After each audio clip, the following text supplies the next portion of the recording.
Indoor farming is going to be a critical part of the future of agriculture and what agriculture looks like over the course of the next decade and beyond. At Bowery, we build warehouse scale, large indoor farms which can grow 365 days of the year in a totally controlled environment, pesticide-free food that's 100 times plus more productive than a square foot of farmland and saves over 95% of the water.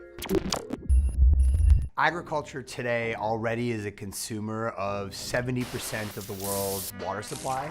And if you look at just in the United States alone, we use 700 million pounds of pesticides every single year. So those are going into the topsoil and eroding our topsoil layer and the quality of our soil itself. That's getting into our water supply. At the same time, you have a population globally that's changing. We're gonna have 9 to 10 billion people on the planet by 2050. We're gonna need to grow more food in the next 40 years than has been produced in the last 10,000. Overall in agriculture, what you're starting to see is more responsibility and more thought being put into how we're using resources and what resources we're using. So you're also seeing different types of robotics and automation, whether it be different types of harvesting technology or driverless tractors on the field, which are helping make farms and farmers even more efficient.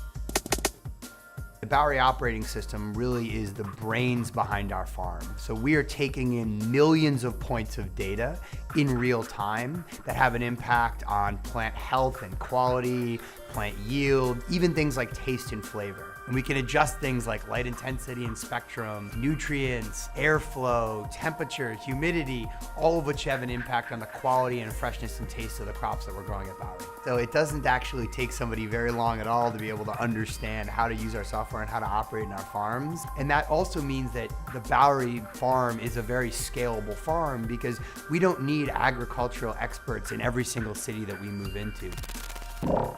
70 to 80% of the population in the next 35 years will live in and around cities. Answering the question of how do we provide that population fresh food and how do we do that in a way that's more efficient and more sustainable is incredibly important.